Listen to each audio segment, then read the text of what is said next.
안녕하세요. 까치살모입니다. 정말 기쁜 소식이 있네요. 4월 달에 드디어 기다리고 기다리던 고체 발사체 발사 소식이 있습니다. 우리는 지금까지 총 3번의 고체 발사체를 발사했고, 그 마지막 발사는 지금으로부터 2년 전인 2023년 12월 4일에 제주도 서귀포시 중문해상에서 이루어졌는데요. 그런데 3차 발사가 있은 후 2년 4개월 만인 올해 4월에 제주도 서귀포시에서 4차 발사가 있다고 합니다. 그리고 특히 이 소식이 기쁜 이유는 이번에 발사되는 우리의 고체 발사체는 기존과는 다릅니다. 이번에 발사되는 고체 발사체는 기존 발사체와는 다른 확장형 발사체로, 기존 발사체가 페이로드가 500kg 정도에 그치는 소형 발사체인 것에 반해서 페이로드가 1500kg까지 확장된 확장형으로 사실상 누리호와 비슷한 규모입니다. 그래서 정말 이번에 발사되는 발사체는 러시아의 대형 대륙간 탄도미사일과 동급의 물건으로, 우리 현무5가 미국의 미니트맨급이었다면 이건 더 대형 미사일입니다. 그래서 오늘은 그 이야기를 해볼까 합니다. 그 전에 앞서서 이번 주 수요일인 2월 11일에 방사청이 KDDX 사업에 대한 예비 설명회를 열었는데요. 결론은 이번 설명회는 말 그대로 KDDX 사업 일정 등을 업체들에게 공식적으로 통보하는 설명회로, 그래서 이번 설명회를 통해서 KDDX 사업의 공식 일정이 나왔습니다. 방사청에 발표한 일정에 따르면 3월 달에는 입찰 공고가 있을 예정이고, 5월 달에 제안서 마감, 그리고 6월 달에 우선 협상자 선정, 그리고 7월 달에는 상세 설계 및 선도함 건조 계약을 체결하는 게 목표라고 합니다. 솔직히 방사청의 이 일정은 생각보다 빠른 일정으로, 원래는 지금까지는 군함 건조에 대한 경쟁 입찰 자체가 없었기 때문에 그 사업 형식을 만드는 데만 해도 반년 이상 걸리기 때문에 실제로 사업자가 결정되는 건 올해 말이나 가능하다고 예상되었는데, 이번 방사청이 발표한 일정대로라면 올해 상반기에 사업자를 정한다고 하는 것이기 때문에 사람들의 예상보다 반년 정도 빠른 일정입니다. 제발 이번에는 방사청이 발표한 대로 아무런 이상 없이 일정대로 진행되길 바라지만, 그러나 여전히 이 사업에는 많은 암초가 존재하고, 특히 현대에 대한 벌점을 부여할 건지 말 건지가 최대 쟁점이 되지 않을까 합니다. 정말 이번에는 발표된 일정이 지켜지기를 간절히 바랍니다. 그리고 저번에 추락해서 비행이 중단된 코브라 헬기에 이어서 이번에는 우리 군의 수리온 헬기에 대한 비행도 중단되었다고 합니다. 이번에 수리온 헬기가 비행이 중단된 이유는 이번 주 화요일인 2월 10일에 경남소방본부 소속의 수리온이 수평안전판이 탈락을 해서 사고 방지를 위해서 예방 착륙을 했고, 그래서 우리 군 당국에서 우리 군이 운용하는 수리온에도 동일한 문제가 있는지 확인하기 위해서 예방 차원에서 비행 중단을 했다고 합니다. 그리고 이번 비행 중단 조치는 수평안전판에 대한 점검을 해서 아무런 문제가 없으면 풀리게 된다고 합니다. 이런 일은 가끔 있는 것이고 혹시 몰라서 이루어지는 예방 조치이기 때문에 특별한 문제가 없으면 조만간 풀리게 될 거라고 보여집니다. 그리고 이번에 루마니아 현지에서 한화에 의해서 우리 K9 자주포 공장에 착공식이 있었습니다. 이번에 루마니아 현지에 만들어지는 K9 자주포 공장은 54대의 K9 자주포와 36대의 K10 탄약 운반차를 제작하게 되는데요. 재미있는 점은 이번에 우리 한화에 의해서 루마니아에서 생산되는 K9은 우선 이론적으로는 EU의 국방정책 자금인 SAF 자금을 받을 수 있습니다. 물론 이번 사업은 이 SAF 자금이 형성되기 전에 이루어진 사업이기 때문에 SAF 자금에는 해당은 되지 않지만요. 한화 측에 의하면 우리 K9 자주포는 80% 이상을 루마니아 현지에서 만드는 것이 목표이기 때문에 현지화율 65%를 요구하는 SAF 자금의 요구 조건을 충족합니다. 그래서 이론적으로는 우리 K9도 SAF 자금을 받을 수 있습니다. 그리고 지금 현재 한화는 루마니아 장갑차 사업에 도전 중이고, 루마니아는 장갑차 사업에 SAF 자금을 사용하기로 결정을 했는데요. 그래서 한화가 이번에 착공한 공장에서 K9 자주포와 마찬가지로 레드백 장갑차를 현지 생산한다면 이론적으로는 레드백 장갑차도 SAF 자금을 받을 수가 있습니다. 그리고 실제로 한화는 루마니아 정부에게 이런 제안을 하고 있는 것으로 알고 있습니다. 그래서 루마니아가 장갑차 도입 사업에 SAF 자금을 사용하기로 했다고 해도 우리 한화의 레드백이 완전히 탈락을 하는 건 아니라는 점입니다. 물론 그렇다고 해도 가능성이 별로 높지 않은 건 사실이지만요. 그리고 저번 영상에서 제가 사우디의 차륜형 장갑차 사업을 설명드렸는데요. 그런데 제가 이번 사우디 방산전시회에서 우리 한화의 장갑차가 정식으로 채택되지 않아서 그걸 이야기하려다 보니 정작 여러분에게 핵심적인 내용을 설명을 못 드린 것 같은데요. 분명 이 사업을 시작할 때는 터키 등 유럽의 여러 나라들도 사업에 참여하고 있었습니다. 그런데 결정적으로 우리나라의 한화와 중국의 노린코만 이 사업에 최종 후보로 남게 된 이유가 있는데요. 그건 바로 엔진 때문입니다. 결국은 고작 해야 차륜형 장갑차 사업에 불과한데 이 사업이 무려 20조 원이나 하는 이유는 말 그대로 이미 완성된 장갑차를 단순하게 생산해서 사우디에 공급하는 것이 아닌 아예 새로운 차륜형 장갑차를 사우디와 공동으로 개발하고 그걸 사우디 현지에서 생산하는 사업이기 때문입니다. 한마디로 말해서 20조라는 돈에는 사우디에 여러 가지 기술을 이전해주고 사우디 현지 기업과 같이 현지에서 장갑차를 생산하는 비용까지 포함입니다. 그리고 특히 그 중에서도 핵심은 엔진인데요. 결론은 유럽 회사들이 탈락을 한 이유가 바로 자체적인 신뢰성이 있는 엔진이 없다는 점입니다. 이번에 사우디가 원하는 장갑차는 30톤 전후의 차륜형 장갑차이고 그래서 필요한 엔진은 대략 700마력 정도의 엔진입니다. 물론 700마력 엔진은 여러 가지가 있지만 대부분의 700마력 엔진은 지금은 단종된 상태이고 지금도 전 세계적으로 아직도 단종되지 않고 생산 중인 700마력급 엔진은 독일 MTU사의 8V199 엔진뿐입니다. 이 엔진은 지금 700마력급 엔진이 필요한 서방권의 모든 장갑차에 다 들어간다고 보시면 됩니다. 미국의 M10 부커 경전차부터 시작해서 영국의 에이젝스 장갑차, 그리고 당연히 독일의 복서 차륜형 장갑차에까지 전부 다 바로 이 엔진이 들어갑니다. 그런데 여러분도 알겠지만 독일 MTU사의 엔진 생산 능력은 아주 극악일 정도로 형편이 없죠. 그래서 만일 사우디가 이 독일 MTU사의 엔진을 장갑차에 탑재해서 도입한다면 사우디가 장갑차를 전부 다 공급받는 데는 못해도 20년 이상이 걸릴 것입니다. 여기에 더해서 이미 사우디는 독일 정부에 의해서 무기 금수 조치를 받은 적이 있기 때문에 독일 엔진을 채택한다는 건 사우디 입장에서는 엄청나게 큰 변수를 안고 가는 것입니다. 그래서 이 사업의 핵심은 바로 독일 MTU사의 8V199 엔진이 아닌 신뢰성을 증명할 수 있고 충분한 생산 능력까지 보장할 수 있는 엔진을 가지고 있냐가 핵심이고 그래서 자체적인 700마력 엔진 모델을 가지고 있는 중국의 노린코와 우리의 하나만 남은 것입니다. 그리고 지금 우리는 신형 700마력급 엔진을 2가지나 개발 중입니다. 그럼 아마 이런 의문을 표하는 사람들이 있을 것입니다. 우리나라의 K21 장갑차에도 700마력 엔진이 들어가고 이 엔진을 사용하면 될 것 아니냐고요. 그런데 문제는 이 엔진도 조만간 단종됩니다. 현재 K21 장갑차는 우리나라에서 4차 양산이 진행 중이고 이번 4차 양산을 끝으로 엔진이 단종됩니다. 우선 K21 장갑차에 어떤 엔진이 들어가는지 아셔야 하는데요. 그 엔진은 바로 HD 현대인프라코어가 생산하고 있는 D2840LX이라는 엔진으로 750마력의 출력을 발휘하는 엔진입니다. 그런데 이 엔진 계열 엔진들은 지금 K200 장갑차와 그리고 비호 복합 자주대공포에도 같은 계열이 들어가는데요. K200에는 350마력 엔진이 그리고 비호 복합에는 520마력 엔진이 들어갑니다. 그런데 이 엔진에 들어가는 연료 분사 펌프가 보쉬라는 회사의 제품인데 이 연료 분사 펌프가 환경 규제 때문에 조만간 단종이 되고 그래서 그 덕에 현대 인프라코어의 D1840 시리즈의 엔진도 단종되게 되었습니다. 그래서 당연히 K21에 들어가는 750마력 엔진도 단종이 됩니다. 그런데 문제는 우리는 앞으로도 계속 750마력 엔진이 필요하다는 점입니다. 이번에 양산되는 K21 장갑차의 4차 양산이 끝난 다음에는 바로 지뢰 제거 장갑차와 공병 장갑차가 한화해서 생산이 되고 당연히 이 차량들은 K21 장갑차의 차대를 기반으로 했기 때문에 K21과 동일한 750마력 엔진이 필요합니다. 그래서 우리나라는 국방기술진흥연구소가 중심이 되어서 새로운 엔진 개발 사업을 추진했고 이 사업에 STX 엔진이 선정되었습니다. STX가 이 사업을 통해서 개발하는 엔진은 총 3종류로 SMV350, 그리고 SMV520, 그리고 SMV750이 있습니다. 특히 SMV750이 우리의 지뢰 제거 장갑차에 들어가는 엔진이고요. 이 엔진들은 기본적으로 출력은 다르지만 부품의 80%가 공통이라고 하고 K9 자주포에 들어가는 1000마력 엔진의 커먼 레일 기술을 적용해서 개발되고 있습니다. 무엇보다도 이 엔진들의 특징은 커먼 레일 기술을 활용해서 엔진을 엄청나게 경량화시키고 연비도 향상시켰다는 점입니다. 그래서 앞으로 개발될 미래의 새로운 장갑차, 그러니까 하이브리드 엔진이 들어가는 미래 장갑차에 하이브리드 시스템의 일부로도 들어갈 수 있습니다. 그런데 웃기는 건 여기까지 들어보면 당연히 한화의 타이곤 EX에는 바로 이 엔진이 들어갈 것 같은데요. 그런데 웃기는 이야기이지만 우리나라에는 지금 이 STX 엔진의 750마력 엔진 말고 또 다른 700마력 엔진이 개발되고 있습니다. 당연히 이 공통화 사업에 STX가 선정되었다는 건 HD 현대인프라코어는 이 사업에 탈락을 했다는 뜻인데요. 그런데 현대인프라코어도 700마력 엔진을 개발 중입니다. 여러분도 알겠지만 현대로템은 25톤급 차륜형 장갑차를 자체적으로 개발을 했는데요.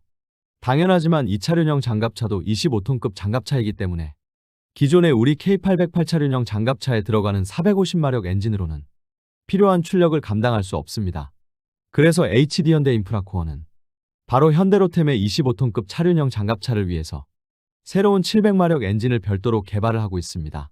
그런데 재미있는 점은 STX가 개발하는 750마력 엔진은 궤도형 장갑차에 적합하게 토크나 출력 등의 세팅을 하고 있고, 그에 반해서 HD현대인프라코어의 700마력 엔진은 차륜형 장갑차에 적합하게 엔진을 세팅하고 있기 때문에 차륜형 장갑차의 엔진으로는 HD현대인프라코어의 엔진이 더 적합하다고 알려져 있었고, 그래서 당연히 한화도 타이곤 EX에 HD현대인프라코어의 700마력 엔진을 탑재할 거라고 하고 있었습니다. 그런데 이번에 STX 엔진은 사우디의 방산 전시회에서 자사의 엔진을 열심히 홍보를 하고 있다는 점입니다. 생각해보면 당연한 게 결론은 STX 엔진이 개발하고 있는 공통화 엔진은 일종의 모듈형 엔진입니다. 그래서 아주 다양한 엔진을 개발할 수 있고, 당연히 SMV750의 세팅을 변경해서 차륜형 장갑차에 적합하게 세팅을 다시 하는 건 결코 어려운 일이 아닐 것입니다. 그래서 이번 사우디의 차륜형 장갑차 사업에 STX 엔진도 도전을 하고 있고, 결론은 지금 우리는 사우디의 두 종류의 700마력급 엔진을 제안하고 있는 것입니다. 솔직히 제가 보기에는 현 시점을 기준으로 HD현대인프라코어의 엔진을 보지 못해서 확답은 하지 못하겠지만, 결론은 STX 엔진의 SMV750은 STX가 자랑하는 K9 자주포용 엔진인 SMV1000을 기반으로 개발된 엔진이기 때문에 상당히 높은 신뢰도를 가지고 있을 거라고 짐작이 되어집니다. 그리고 바로 이 점이 우리가 사우디의 20조에 달하는 차륜형 장갑차의 최종 후보안에 들어간 이유입니다. 유럽의 여러 나라들도 다양한 제안을 당연히 사우디에 했겠지만, 가장 근본이 되는 신뢰성이 있는 엔진을 사우디에 제공할 능력이 있는 나라는 아무도 없었습니다. 그에 반해서 우리는 무려 두 가지 엔진을 사우디에 제안할 수 있고, 사우디는 이 중에 하나를 선택하면 됩니다. 그리고 당연히 틀림없이 이 엔진조차도 사우디 현지에서 라이센스 생산될 거라고 보이고요. 우리 한화가 사우디의 차륜형 장갑차 사업에 선정될 거라고 이야기되는 이유도 우리가 지금까지 사우디에 여러 가지 무기를 많이 판매해서가 아니라 중국의 노린코가 제안하는 차륜형 장갑차에 탑재된 엔진에 비해서 우리의 엔진이 사우디로부터 더 높은 평가를 받고 있기 때문입니다.